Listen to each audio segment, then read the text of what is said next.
Good afternoon, everyone. How is everyone today? I'm a bit small. Why am I so small? Look at me.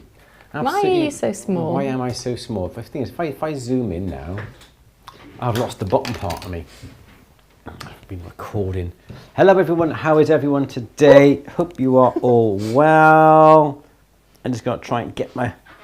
What's going on here? You've got your legs around my lead. This is nice. What's that? Yes, it is. Just got to be stone set, bent round.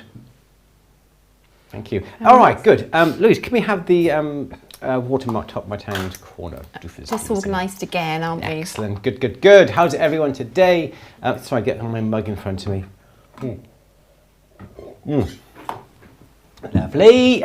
Good. Everyone all good? Can everyone hear me? More importantly, can you hear...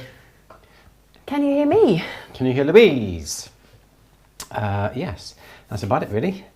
Good, I'm glad everyone is all doing okay. What else have we got? Can people hear us? Because I haven't seen anything in the chat to say that they can yet. Can anyone hear us? Because they haven't, Louise?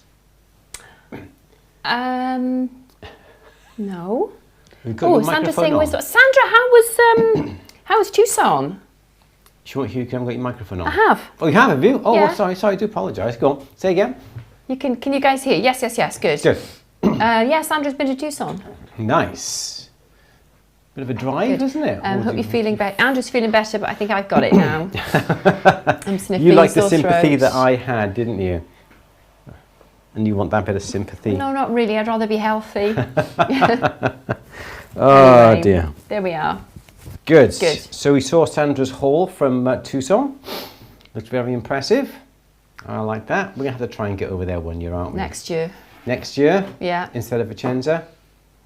Maybe. Yeah? Okay. Every year I have to see people in Tucson and not be there, and next year I'd like to be there. But when would we go? That's the thing, because they have the snag show beginning of February. They have... Just when do we go? Do we go for Tell a us, whole when do we week? go? Sandra, when do we go? When's the best time to go?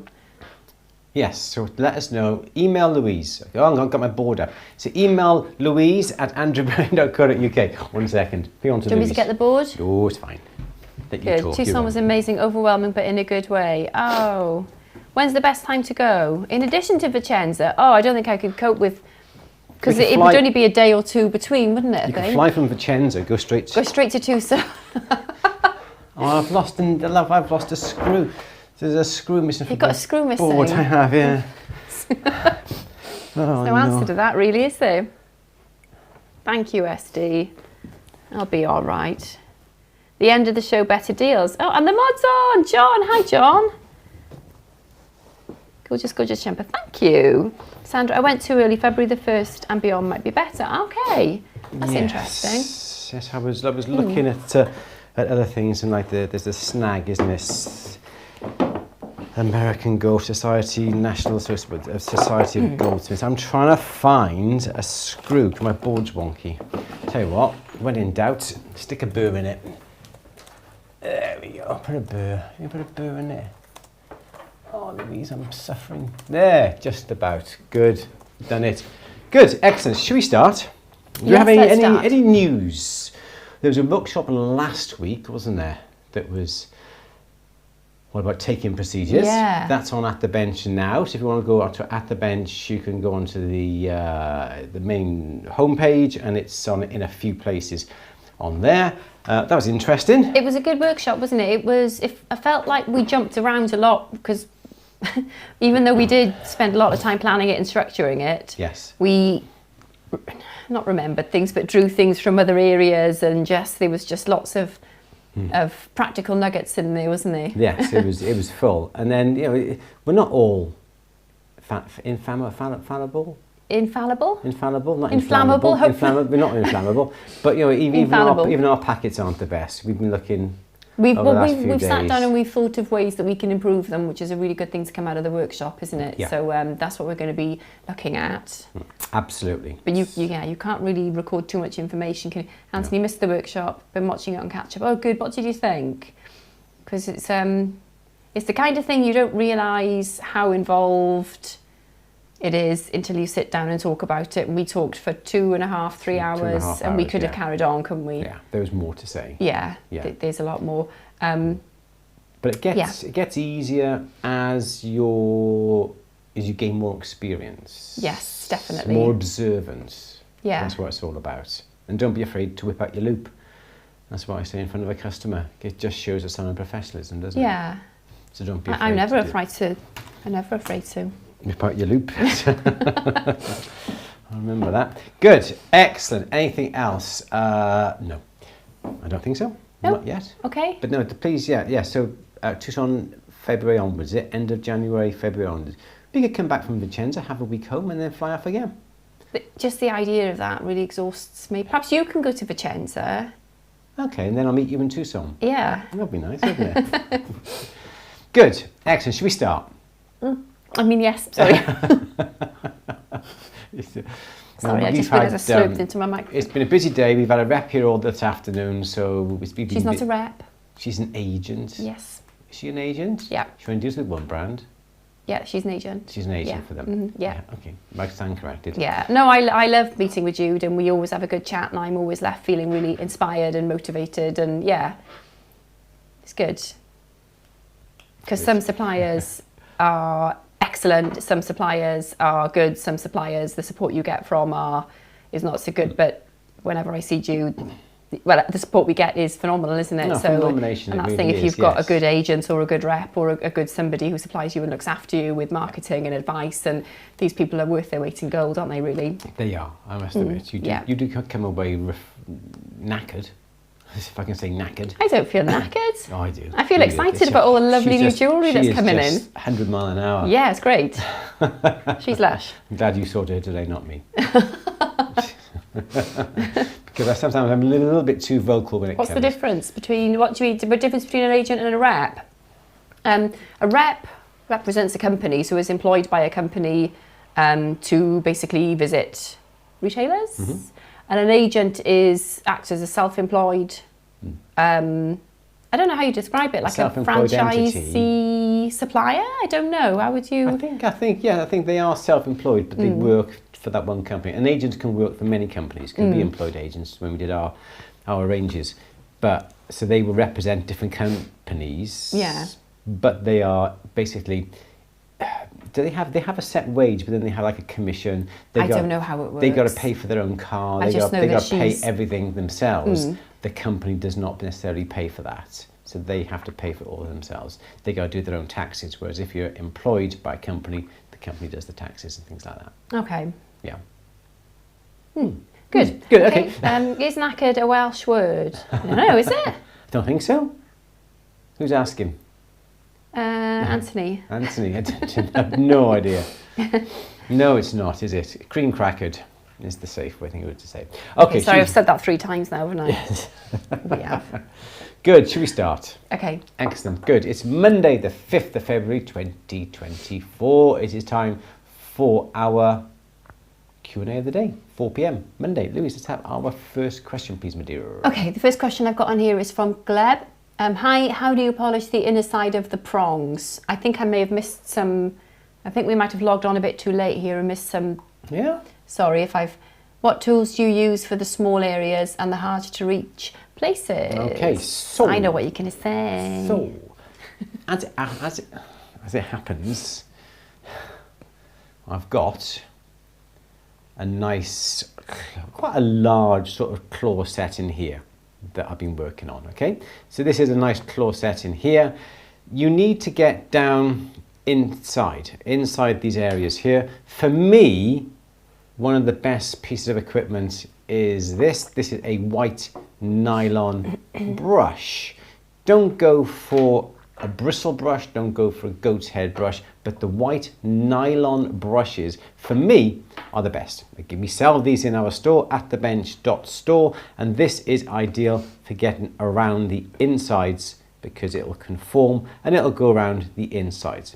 If you want to get into these little areas Can the camera focus? Yes, it can. If you want to get into the areas underneath, there is nothing that you can put in a rotary tool that would really get into those little areas. So what you'd have to do is get some thrumming threads. I will get some now and I'll come back down in a second, okay? So yeah, the thing's called thrumming threads and it looks like a nice plaited... Want me to go and get one? Oh, go on, yes please, yeah. They're in the... you know where they are? I know they... On the floor, there's about 5 or 6 of them in a blue box and they are white. So yeah, thrumming threads. They are ideal because you can thread the threads through these little areas that we've got down here, okay? You charge up the threads with some polish, perhaps some Tripoli, some pre-polish, some rouge, some final polish, whichever one you're going to be doing, and you literally hold the thread in your hand and you get the piece and you move the piece up and down, the threads moving the piece around so it doesn't wear a groove into the area. Then you can polish up those really hard to reach areas. A load of thrumming thread. These are thrumming threads, and this is, again, we sell them in the store, and you get an absolute bundle. This is going to last you. As Louise just came in, she came in like this with this, didn't she? Heidi. Remind you of Heidi? What is it made out of? Cotton. Cotton. So yeah, so this is what they're like. It is what they are. Again, we sell them in the store, atthebench.store, and you just take a few threads, you pull the threads out, you tie them to the side of your bench, perhaps on a vise or like a drawing pin. Then you get your polish and rub your polish up and down the threads so the threads get coated in the polish. Put your piece on and then you thrum back and forth like that. Brilliant idea. If you've got the areas like this in the middle, okay, in the middle there, well then you can get things like, have I got one here that shapes? Here we go. These are little silicon carbide rubber wheels, and again these are brilliant because you can get that into the gaps and you can get that down inside there and you can polish inside. And again, we sell them in the store. They come in various grits from very coarse right the way through to extra fine, and you should be able to get into these little areas. But thrumming threads are, I think, one of the best type of really delicate polishing materials that you can get to with using these in the most hardest to reach areas, basically. But white nylon brushes, thrumming threads, some pre-polish, some final polish, and you should be good to go. So that is how I would polish the inside of the clothes. And don't forget, when you are working, it's sometimes easier to clean parts of a setting before you solder it onto the shank. Before you even start to set the stone, that setting has to be glistening, it has to be bright, it has to be polished, then you can put the stone on. Once you set the stone into it, you're going to have problems trying to get underneath to polish the clothes. So think about what you're doing, don't set the stone until everything is completely polished and looking great. Louise, let's have another question. Okay, Janet managed to complete my pendant with the floating flat stone in the centre. Oh, cool. We'll get around to putting it on the gallery eventually. It's just that I keep wearing it. Oh, I love it. Nice. Helena is blowing a hoolie here. Ooh. Fiona says, approximately which size round wire would I need to roll to get a 1mm rectangular wire? Would it be 1.5mm or 1.8mm? I also want to hammer it. Hope you're all well. We're very well, thank you. Probably which size round wire I need to roll to get a 1mm rectangular wire.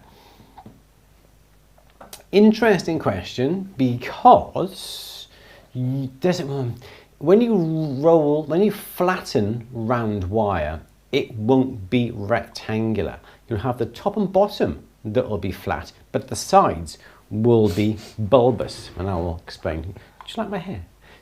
Perhaps I should start growing my hair. Perhaps I should have like a ponytail. No. Okay, a ponytail. So you got round wire. When you start to squash it, it's like you get like a football. Squash a football. You're going to get a flat, but you're going to get quite bulbous sides like that. So you're never going to get a true rectangle. The more you squash it, the more the flatter it's going to be, but the more bulbous it's going to be as well. So if you had wire that was perhaps, as you say, 1.5, you can take it down to 1 millimeter here, but the sides are going to be like that. You won't be able to turn that around, okay, this way then to put through the rolling mill. You won't be able to do this because it's not going to work. The wire is not going to want to go through the rolls because of this belly and this belly, because the rolls are here, and it's going to want to slip. So you're never going to get a pure rectangular piece of wire. But if you just want it flat on the top, flat on the bottom, yeah, 1.5 mil should be fine. Yes.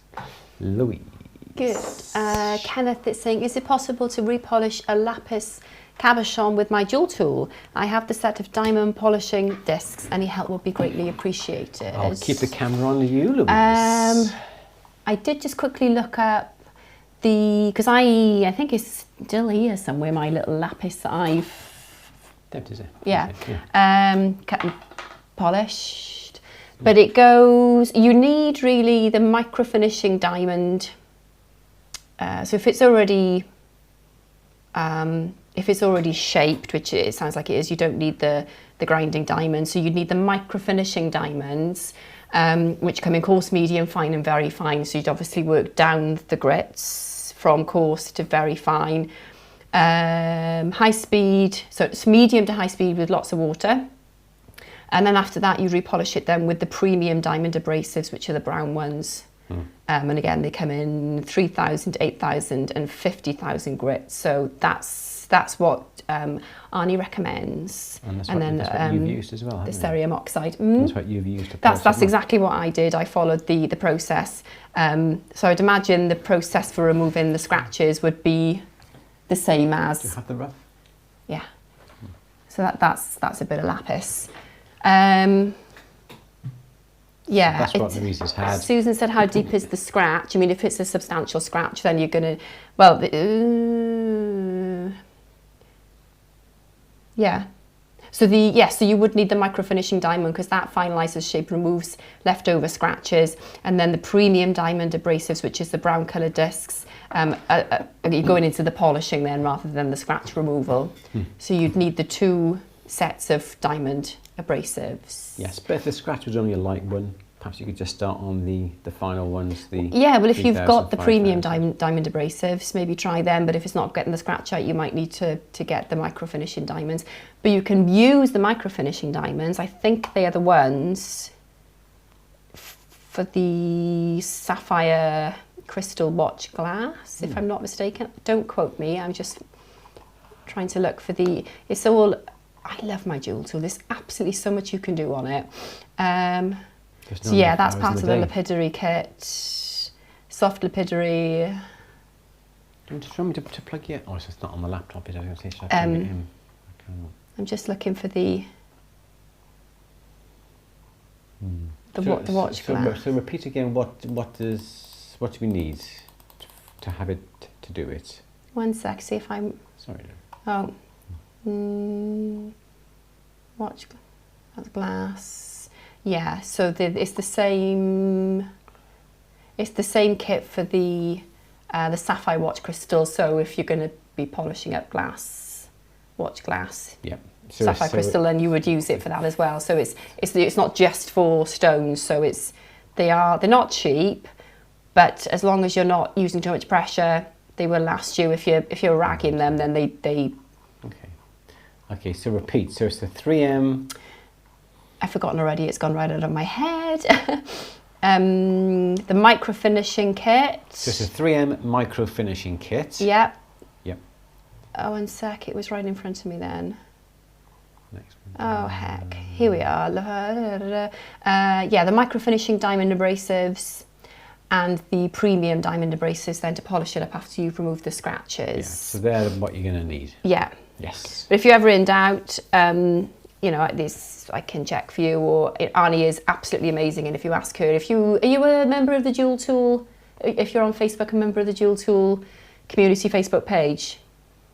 You can ask on there, can't you? Yeah, everyone there is so super helpful, and Arnie's on and off there all the time as well, answering questions, and she's right on anything like that, and will be able to give you advice on. I had a very like case specific question, and I approached her, and she came back to me with the info I needed, and it was just brilliant. Yeah, absolutely. No, well done. Okay. Yes, excellent. Well done. Good. Thank you. But we don't have enough time to play with these tools. No, I want to spend more time with my, because I haven't really used my stone saw really as much as I should have done. No, not yet. So, plenty of time when we retire. Okay, any more questions? Where's the next question? Oh, Sani, what's the best way to get silver black? Sometimes I get white specks in it. Okay, so when you say about getting it black, you're going to use liver sulfur, I presume. Sammy using Italian black, neutralize it, liver sulfur is, yeah. So if you want to get it pure black, you can black rhodium plate it, and that would be the hardest, most wearing plating that you can have. You can get people to do that for you. You can send that away to get a black rhodium finish on it. But if you want to do it yourself, there are things like liver sulfur, there are things like platinol, but you really do have to get the surface of your silver absolutely spotless beforehand, and that you can do that in several ways. You can heat it up, you can quench it in the acid, or you can just leave it in the acid, and the acid then should get rid of any oxides and any dust particles off the surface. Rinse it in water. What you may need to do is to heat the piece up slightly, perhaps put it in some warm water to warm up the piece, or gently warm it with a torch, and have some liver sulfur or some platinol by the side of you, and you can insert that into the solution. If the solution's warm, it'll act and react a lot faster as well. The longer you leave it in the solution, the darker it will become. I've had some liver sulfur, someone said it's quite bluish. Is it quite bluish? It's sort of bluish. Yeah, I've had some liver sulfur that is literally black. I think it actually was platinol, and I warmed up the liver sulfur, warmed up the platinol, warmed up the piece, and it was completely black. So it just depends upon you, how hot the pieces are, but definitely you need to get that surface absolutely spotless, grease-free, no fingerprints. You need to have it perhaps hanging on a wire or with some tweezers, and put it into the liver sulfur, platinol that way, and it will be perfect. Absolutely. Yes, Lou. G2 silver stuff. What's the best coating for copper jewellery? Is brass better? When you say coating, do you mean to keep it bright, to keep it shiny? Because everything is going to tarnish. Everything's going to be affected with the oxygen in the air and the moisture. So copper will. If you wear copper, the copper that is in contact with your skin is usually nice and bright, and any part of the copper that is not being brushed against your surface of the skin or brushed at all will actually be affected by the oxides from the air and the moisture.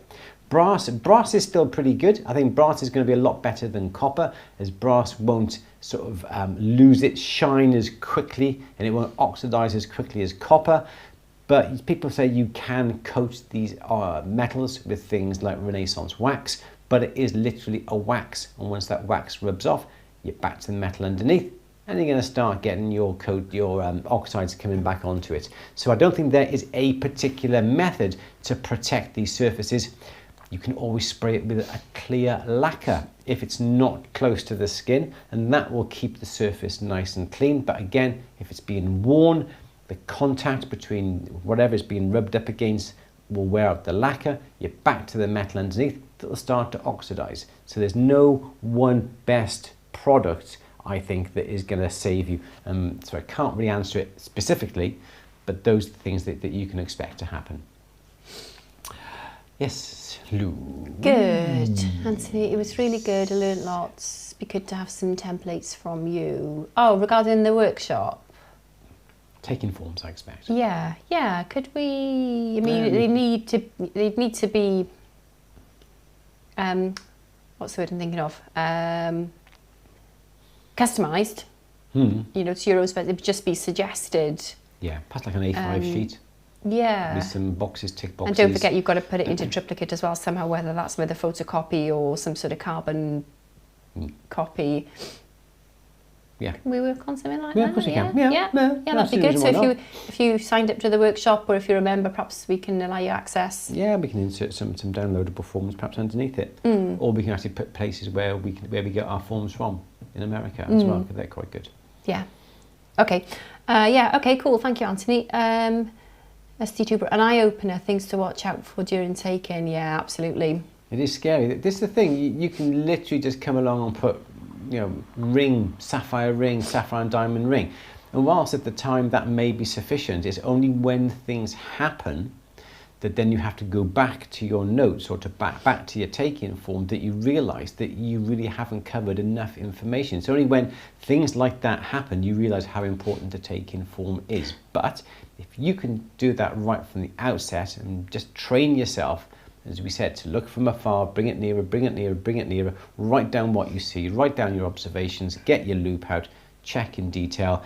It's not going to take an awful lot of time once you become used to knowing what you're going to be looking for, is it? I was thinking afterwards as well, we talked very briefly about disclaimers, didn't we, at the workshop? And yes. I think you could probably write a lot more in terms of disclaimers and explanatory notes on your take-in. Like we were talking at length about condition, weren't we, and about recording condition of pieces that you're taking in. And really you could say something like,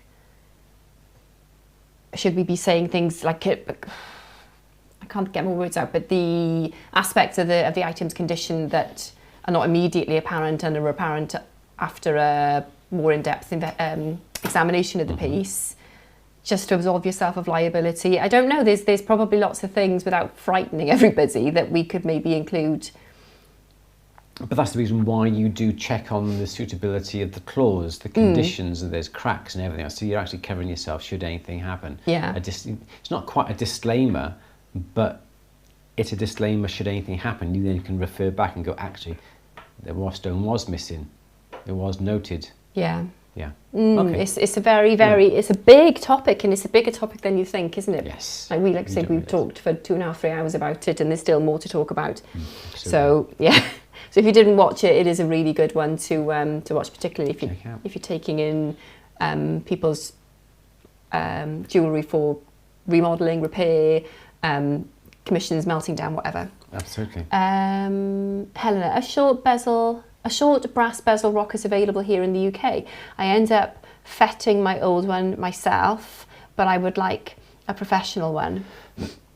Bezel rockers. The only bezel rockers I've seen are really only in steel. You're going to have to make your own. You're going to have to get a little section of copper and just cut out that little shape, that little, like that. Almost like a hammerhead, isn't it? So yes, so that's what I would do. You can buy some pieces of copper. It's going to have to be around about 3 millimeters thick, isn't it? So it's going to be about 3 millimeters thick. And just cut out that shape there, and then you could put that then into a handle. So I'm afraid I haven't seen any copper bezel rollers, but you can make your own. I've made brass copper prong pushers, claw pushers with some thick copper wire, sort of like 3 or 4 millimeter, and you can put that into a handle. I think I've actually got it around here somewhere. Amongst my drawers, I've got it somewhere. Oh, there we go. There's a bezel rocker there. So that's only the ones that I've seen in the past. They're more like a steel. But if you can cut that shape out of a piece of copper, I'm sure that'd be very, very easy to do, and you can make up your own. So yeah, so have a go and make up one yourself, because I haven't seen a copper one, I'm afraid. Just Louise. Good. Susan is saying, what are your feelings on AI jewellery design? It's kind of scary. To be honest, I haven't really looked into this. I think with everything AI, I think everyone is very scared initially of it. But I haven't looked at it to find out, is it something that people need to be aware of or can actually do or to use? I don't know. Should we have a research that tonight? Something that we can do instead of watching television? Yeah. Yeah. Because you can get like blogs written by AI, can't they? And And even things like in Photoshop now, you can select an area and just say, I want to fill that with a jungle scene. Yeah. And it'll do a jungle scene for you. Canva's got a function as well where it will just carry on writing your description of, and I quite like that because sometimes it writes something a bit funny, but sometimes it's actually really good. It just rewords it to sound quite flowery and because you can select, can't you? You can select how you want it to sound. Witty, serious, whatever, conversational, whatever it is. Yeah. yeah. I'm afraid I can't answer that because I haven't had any experience with it at the moment. But I think we'll have a look at that tonight. I think that'll be quite interesting to find out. Yeah. Okay. Good. Good. M4 Green. When you were on the Durston stand, you showed a coin ring maker. Is this something else? Is this called something else? As I cannot find it on this site. Also, does it do just one size ring? So yes, it was brand new. It's not released yet upon the Durston's site. So it will be there eventually, but at the moment it's still, I think they're just waiting for all the stocks to come in. You can make whatever size ring you want because the ring finger size is determined by the hole you punch out from the middle. We had a bit of a play around with it, didn't we? But obviously being on the stand, we weren't able to anneal anything. We hammered it. Well, in fact, we used the hydraulic press. Yeah. Andrew broke the hydraulic press. I broke the tools that went with it, didn't I? Yeah, because I just didn't know my own strength. So it is dependent upon the size of the hole you make in. So you have... they don't even have to be coins, by the way. So if you made a small hole like that, this across here is going to become the width of the ring. Yep. And this here, in theory, is going to be the finger size. Yeah, in theory. But this can be enlarged. It will be enlarged, so I suppose it's not exactly what it is. So yeah, it gets enlarged with the dies that come down, that turn it inside out. The Durston coin maker has various dies that go with it that enables you to enlarge the ring and also can compress the ring as well. I think those are all additional extras to the actual main body. But yes, you can make whatever you want. You can stamp out washers with your Durston disc cutter using the centering dies, whatever you don't have to use the centering dies actually, because the centering die comes with the piece. Just cut out a disc from a disc cutter, then you can make seamless rings using the coin ring maker. But it's not available yet. It will be very, very soon. Yes, Louise. Good. And don't forget, you do have to anneal the piece. We practiced on a piece of metal, didn't we? And we didn't have anything to anneal it, and it was hard. It was hard metal, wasn't it? It was hard. It was thick. Yeah. It was hard. It was the wrong thing to put in the. It was. The wrong thing to put in the hydraulic press, really, wasn't it? But we didn't have anything else. Did we? We should have just waited, shouldn't we? But we put it through its paces. But it does seem quite good, doesn't it? I really thought it was cool. It really did seem really good. I was really impressed with it. It did seem good. Just like turn the washer inside out, didn't it? Yeah, because I suppose in theory you could pass a piece of silver through a rolling mill with a texture plate, and then the texture that's on the face will be on the outside edge of the ring. It is cool. It's very clever. Or even the inside, if you put it the other way up, would it? How'd you get it on the inside? Yeah, I suppose, yes, it depends. Could. Yes, it'd be on the inside. If you squash, if the texture is on the top, you squash it this way, it'd be on the inside of the ring. Yeah. Or both. Or both. Or both. Right, so Louise, you're going to have to play this when we get one, all right? So yes, we will be sent one in due course, and we will have a play around and let you know how it is. But it does seem interesting. Ah, yeah, that'd be cool. It's big in America because they can deface their coins, perhaps, can't they? Whereas we can't necessarily. It's called a coin, but you haven't got to just put coins in there. You can put other things in there, and make seamless rings. It's not limited to coins. There's so much else you could do, isn't it? That's the thing. Purely, yes, very good. Good. It's very good. Good. What about so you could deface foreign coins then? I don't know. So I'm asking you, don't quote me on that. I didn't say that. No. But can you deface foreign coins? I don't know. We would have to have a look. If you can deface them abroad, can you come here into this country and deface them? I don't know. Yeah, Yeah, not that I'm planning on doing any. I'll just use bits of metal. To deface English coins, British coins, come them over and you can sell, but then we haven't. I don't know. That seems like a very inefficient and labour-intensive and expensive way of working, doesn't it? Anyway, let's have another question. Anyway, yes.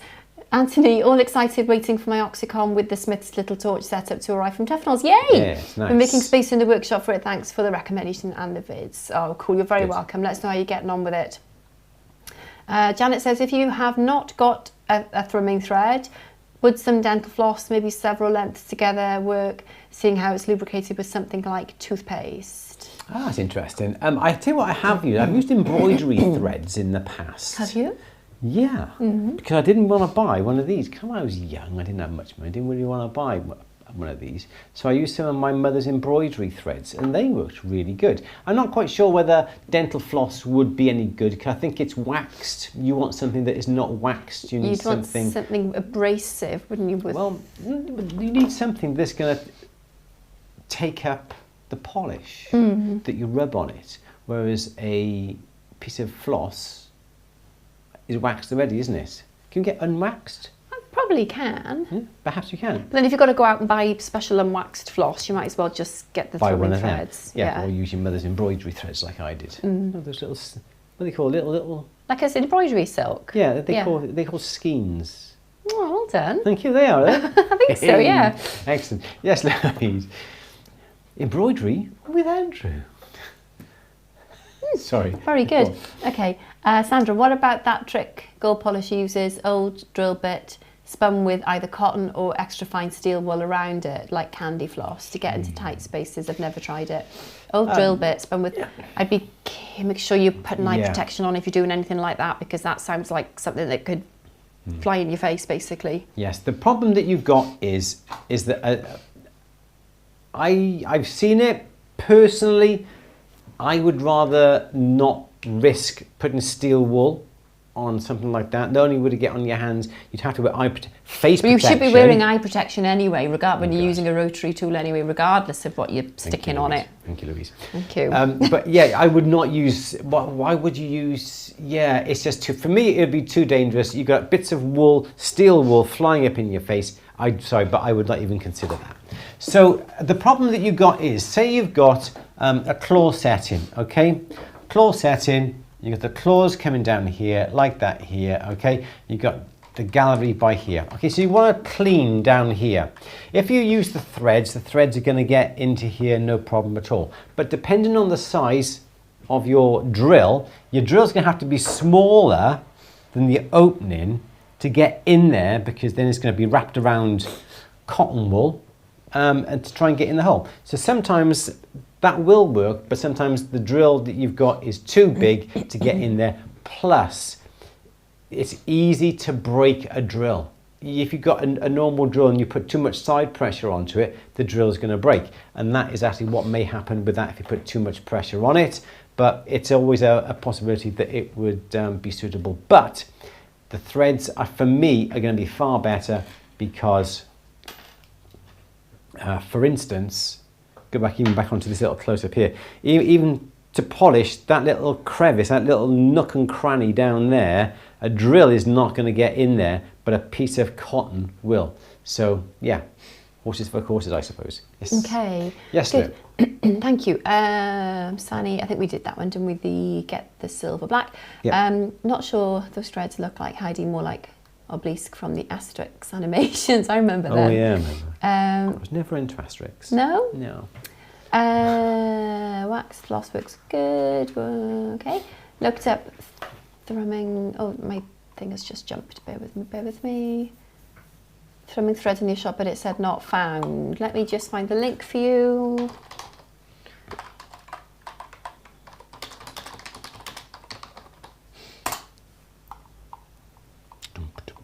I will. Oh no, go away.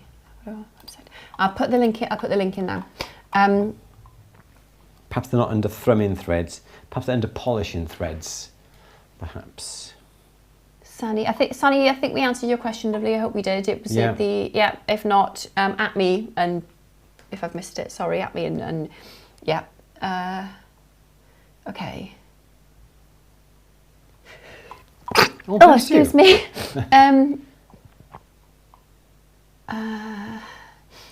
Sandra said you might have a thinner braid if you grew it, Andrew. I agree. Yeah, absolutely. Okay. Bulbous Oh, sides you are found good. it. That's Oh, fine. that's Good.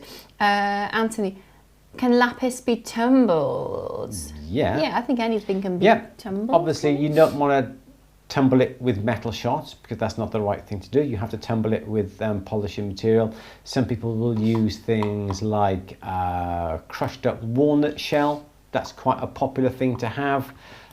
You can use, we've got crushed up polishing shell that really does work really well. But yeah. Have we got any more thrumming threads? Because they've gone out of stock. Are they? Oh, please put on Can there. I put it on back order? No, Have there's you got any there's more? like 5 up there, isn't there? 5 or 6 up there. All right, let me... Where's it gone? Why can't I find anything on your computer?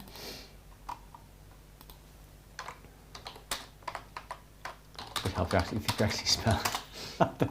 I'm just rushing. Don't laugh. I'll put it on back order now if anybody wants it. No, they're there. It's all there. Why is it not letting me? Anyway, that's another story. I'll do it now. Okay. Do you want me to do it and you answer the question? It's okay. Me answer the questions. You've answered a it. laugh. No, you really no. Go on. Okay, I'll make sure we can put it on now. One of my Tucson stones, Royston turquoise, has a little scuff on its surface that I didn't notice. What can I use with my flex shaft to polish it out? No jewel tool, unfortunately. I think. Would you start with the least abrasive thing and see if that works and work your way up rather than go in heavy and... I would start with the light, with the finest thing that you've got. That's what I said, wasn't it? What did you? The least abrasive thing. Yes. The lightest polish, Yes. to see if you can polish it out. So what's the polish that Arnie has? Cerium Cerium oxide, cerium oxide, but there's no jewel tool. No, No, but yeah. you can still have cerium oxide All right, okay. on a hard felt mop. So and do like it. Yeah. like a final polish then, is that what you're saying? yeah. Like a Yeah, this like made a for tripoli stones, or yeah. a rouge. I've never tried rouge on a stone, but if you get things like... What did you do? Do you remember you polished that? We see the topaz. Somebody asked about a scratch on the topaz, and I used diamond paste. Ah, okay. So what I did... But we did lose some of the definition on the facet edges, didn't we, on it? Yes, we did, yes. So I used some diamond paste. I'm not quite sure where I got the diamond paste from, but I got some... Susan's recommended Zam. Okay, if Zam's The going to be good. turquoise, yeah. So basically what I would do is get a little bit of diamond paste on a cloth, diamond paste to get the stone, and just remove the stone or use the stone over on the stone. And that's what I would use to try and get that little scratch out. But as Louise says, use the least abrasive first and go down and see which one is going to remove it. And then once you've removed it, go back up the grits or the grades. Yeah, because you don't want to go in heavy and spoil the finish if you needn't. Exactly. Yes. How's the thrumming threads doing, Lou? I can't do it. I'm not logged in. I can't do it. I don't know why I'm not logged in. Something's changed on this computer, isn't it? Everything's gone. No. I don't know. I'll do it now. Hang on. We'll give it until 5:15. 5:15. I'll put the threads back on. There should be 6. We've got 6 upstairs. I know that. So let's get them done. Yes, Lou. What is the best way? Sorry, this is Dale. What is the best way to drill 1 mil holes in polished gemstones? The best drill bits. So the best drill bits is going to be diamond tipped drills. You can buy them. Usually you can have them. Usually they are. That's not quite right, Andrew. Sometimes you can get little balls on the end like that, and these are all with diamond grit. Or you can actually get the twist drills that are actually diamond coated. Just diamond coated drills, diamond coated burrs, diamond coated ball burrs, anything like that. You should be able to drill a hole. 1 millimeter, you can get diamond tip drills around about 1 millimeter. Definitely, that is not a problem. You still haven't it, go. I know, yeah. Phil, I can't log in to put them back into stock. Sorry, I'll do it as soon as I'm able to. Do you want me to very quickly do it now? Yeah, I think that would be Go on then. helpful. Go on then. Right, you stay there, then I'm going to see if I can find another question to read out. Okay. How far did we get? Drill bits? Yes. Yep, done the drill bits.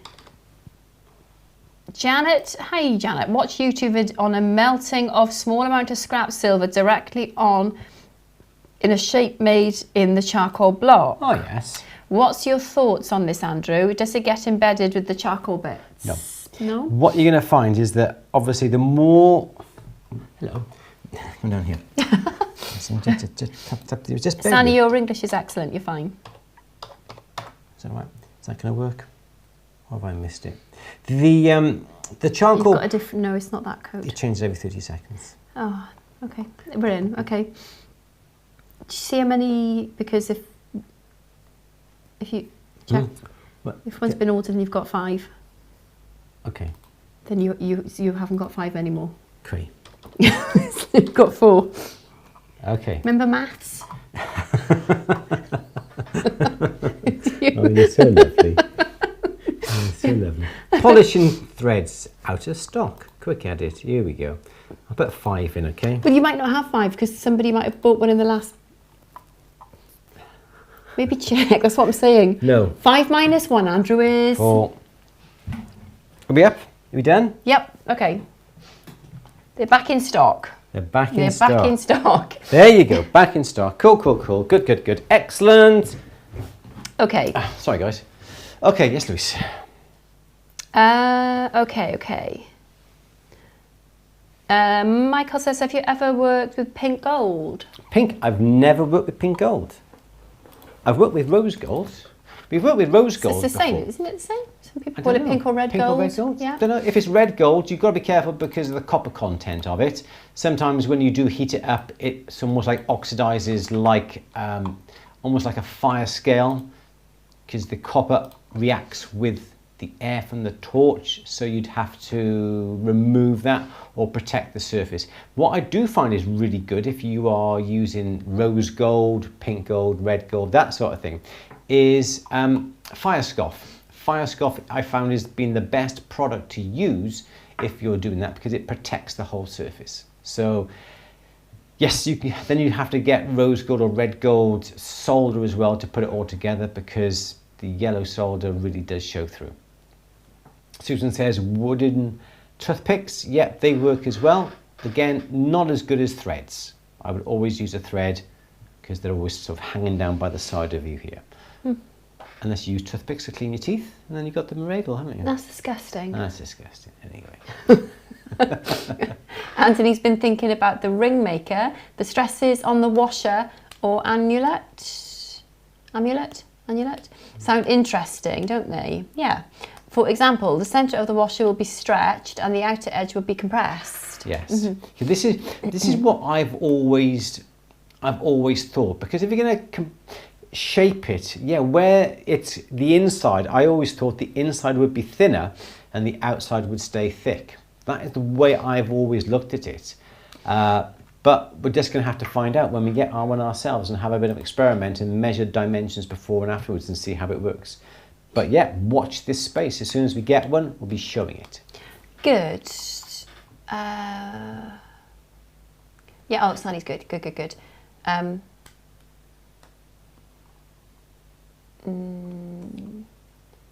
Okay, good. So make sure you got right angles on the deep scratches. Yes.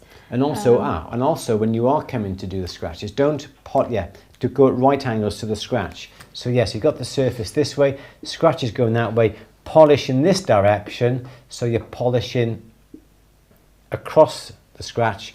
Don't polish with the scratch because all you're doing is just polishing the groove of the scratch. So always go at 90 degrees, yes. Good. Jess is saying best advice for starting out, finding it hard to stay motivated. Join a community. You're here. This is a really good way to stay motivated because you come back every week, ask as many questions as you like. Everybody here is just super supportive and really kind, and just, yeah, I think that's, for me, that's the best way to stay motivated with anything, is just engage with like-minded people and people who are interested and passionate about the thing that you're interested in. Yes. And that can be hard, isn't it, when you're making jewellery, unless you're attending a class. Yeah. But even then, I go to pottery once a week, and then I don't really think about it the rest of the week. But if you join communities online, Facebook, Insta, whatever, then it's like this, then that really does help a lot, doesn't it? Because we have 83 people on here at the moment. I think the majority come on every single week, which is great. It's just a great community. We have new people come on with a chat. Some people drift off and come back, but it's really, really good, because then you get inspiration. I sometimes go through fits and starts of enthusiastic and not enthusiastic. I find that sometimes perhaps I'll overdose on jewellery, and then perhaps for a week or so, then it's just not what I want to do all day, every day. And perhaps I'll have a little bit of a break and perhaps do something different, or perhaps then, just get your sketchbook out and just go out for a walk, a bit of fresh air, music, put your headphones on, go to the gym, something like that. That would stimulate the endorphins, if that's the right word, and that would start. And Louise and I are in the gym most mornings, and we find that really does help us. The days when we don't go in the gym, we sometimes feel a little bit lethargic, because. But once you get into the gym, once you go out for a walk, go out for a bike ride, something like that, fresh air, especially now with the mornings are getting lighter, it's a brilliant time to go out. Do a bit of exercise, do a bit of walking, look around, take your sketchbook with you, take your camera with you, take your phone with you. Just get ideas, save ideas, sketchbooks. You can come back to them later when you've got some inspiration, when you're in the mood for it, because you're not always in the mood. Yeah, I think follow people as well if you're on social media. Not everybody is, but follow people who inspire you. So makers who inspire you, and just be active in these communities, and you'd be surprising how motivating that is. Yeah, and I find even if I'm not motivated, I'll always be doing screenshots of things that I come across. I think, oh, that's quite interesting. I may come to that later, and I just save them. Or Pinterest, is always a great thing to have, isn't it? To save ideas. So you're not always enthusiastic every single minute of every day, every single week, are you? Sometimes you go... Oh. If you've got a little bit of a loose plan, that sometimes... This is the thing, you've got to find the thing that works for you, haven't you? I think if I overplan, I just get overwhelmed. But sometimes go with the flow. Keep busy. Have a bit of a plan each day. And don't be surprised if you don't stick to it, like I didn't manage to do half of what I wanted to do today. Sometimes the day runs away, and you said to me, why are you looking sad? Why are you looking grumpy? It's because I haven't done what I've wanted to do today. There's always tomorrow. And there'll always be the next day. Yeah. And the next day. I think as well, if you're just starting out, it's kind of like picking the techniques and the projects, or picking the things you can learn to actually, for me, I've got to be making something. I want to learn something, and I think to actually make something that you can be proud of is really important to me, because otherwise, and don't get me wrong, it's really important to just practice techniques and cutting in straight lines and cutting in circles and practicing your soldering, and all that's super important, but I feel like I need to actually make something and finish something just to go, I've made it, because otherwise the motivation levels will drop, won't they? So it's basically thinking about things, designing things around the skills that you're developing. Exactly. And just so thinking of things that you can make which utilise the skills that you have or that you're learning. And that's what we're going to be doing with the academy. Yeah, you learn the skills, you put the skills into practice. You put the skills into practice. I'm running out of room. But even if it's something as simple as, suppose I can pierce to a certain proficiency, and I can solder it to a certain proficiency. I could make a really simple, I don't know, I could pierce out a star, I could punch a hole in it, and I could attach a jump ring, and I could attach some earwires, so I could make a pair of little dangly... I know it's a very basic idea and a very basic design, but I know that I've got the skills to basically do that, and then perhaps I might texture the stars. I might think of other ways to elevate it. Yeah, absolutely. But I know I can make something, and whether I gift it or wear them or whatever, it's perfect. And then the next thing about something else you want to make, and what technique do I have to learn to make that? For me, it's very project driven, the whole, because of, It's exciting. Yeah, that's, think about something that you want to make and then go make it. And then think about do what you can what you need. it. But are there gaps in your skill set to make the thing that you want to make? And learn those skill sets. And keep it achievable, obviously, and build on the techniques as your projects grow and develop. Sounds good, doesn't it? That's just you. That's just me. So don't forget, if you're watching, you want to go to atthebenchacademy.com. We're going to be releasing our diploma courses now.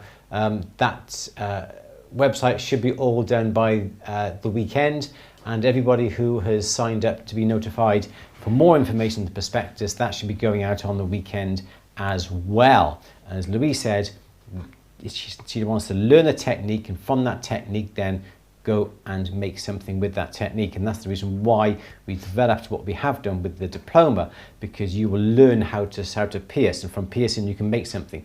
Learn how to solder, you can then start to make something. You can learn how to form something, and then you can make something with the techniques that you've learned. But each technique as you go forward and each project is based upon what you've just learned plus what you've learned in the past few weeks as well.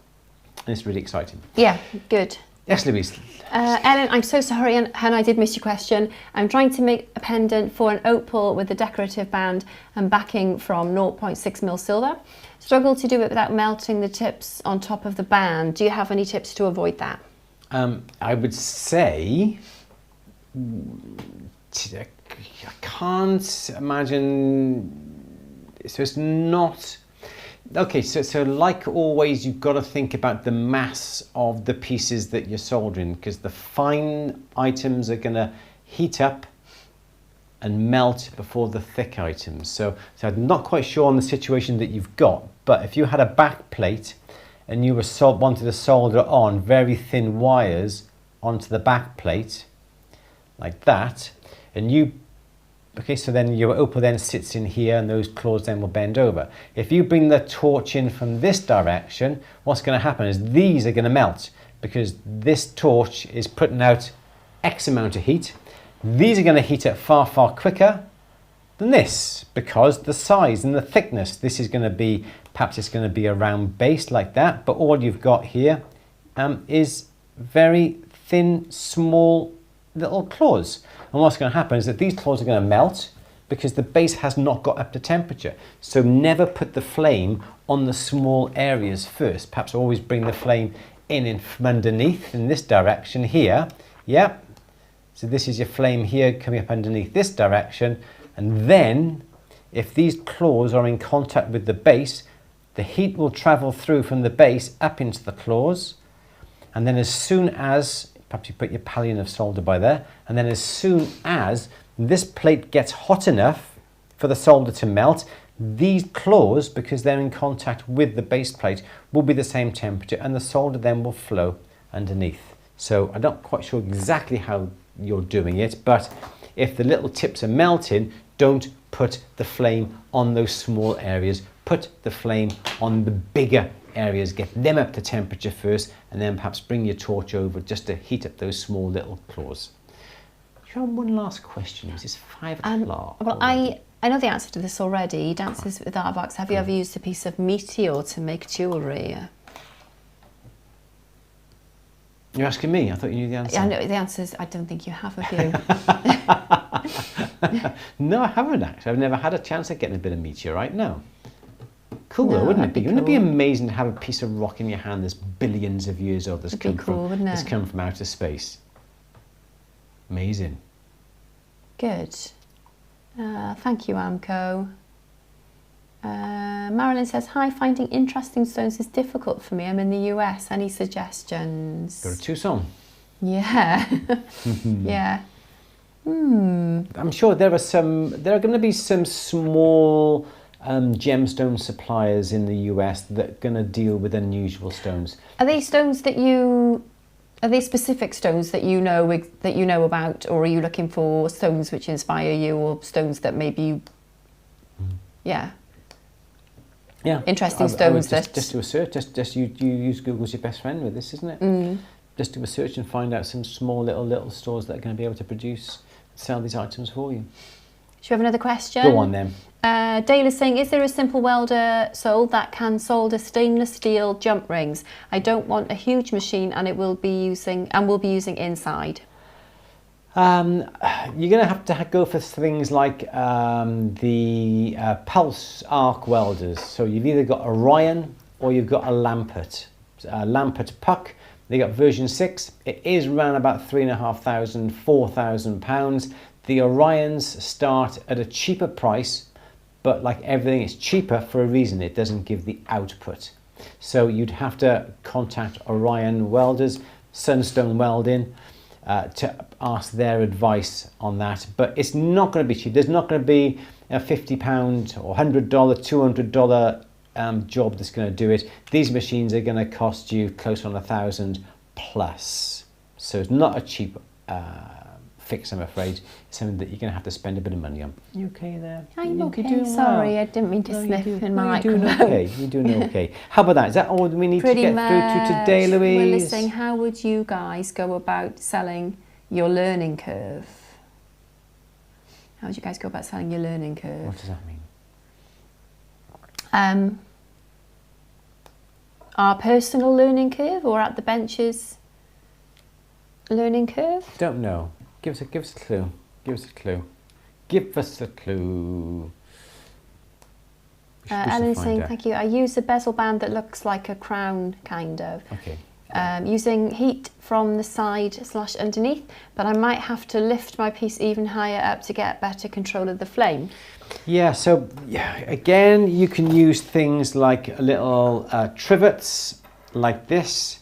So you can put, say for argument's sake, I know this is a stone, but you can usually put that up on top of there, and you can get from underneath the item using the trivets. We often use things like, I can't find it. Oh, I've got quite a few trivets. Of all the trivets I've got.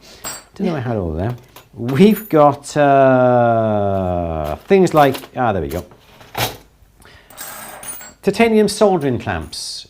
We use these, and we sell them in the store. Don't we just sell them in the store? So we sell the clamps like this.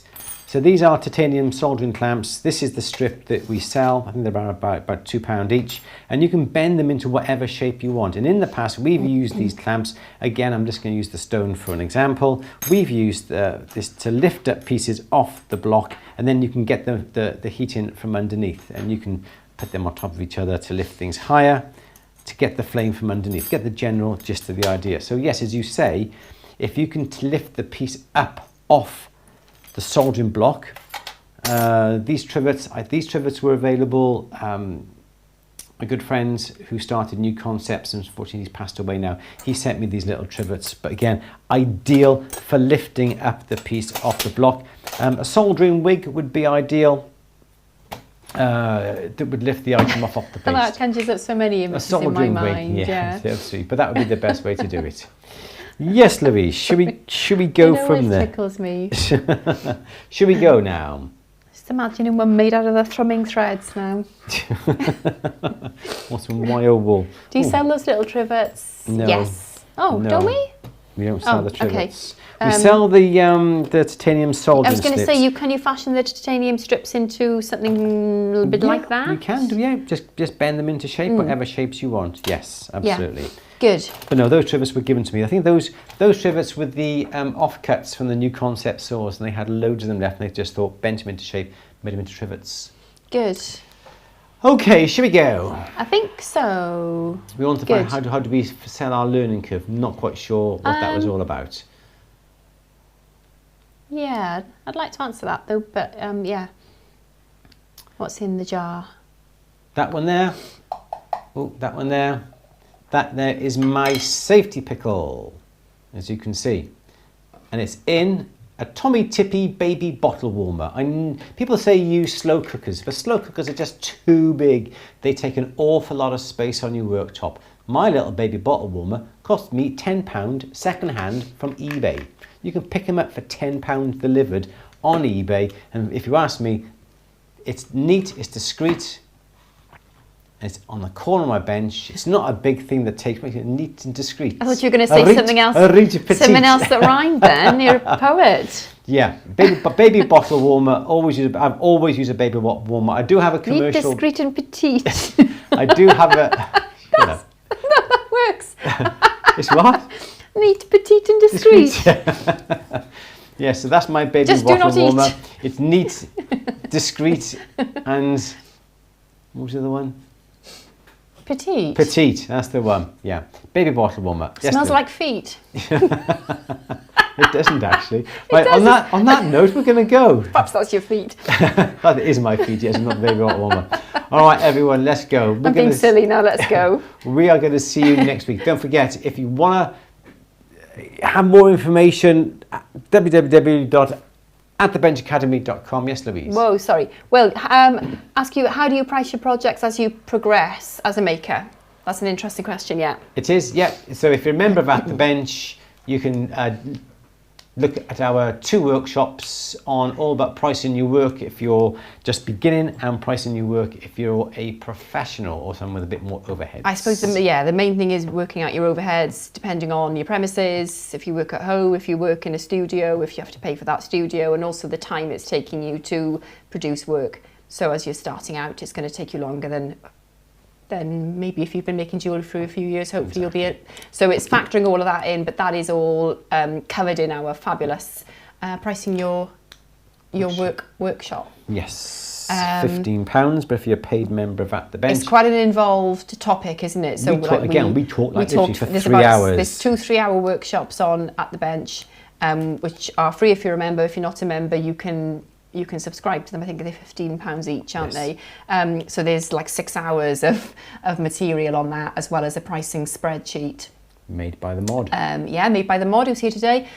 So it's kind of like a beyond the scope of the Q&A, isn't it? But just do make sure you're factoring in your time and your overheads.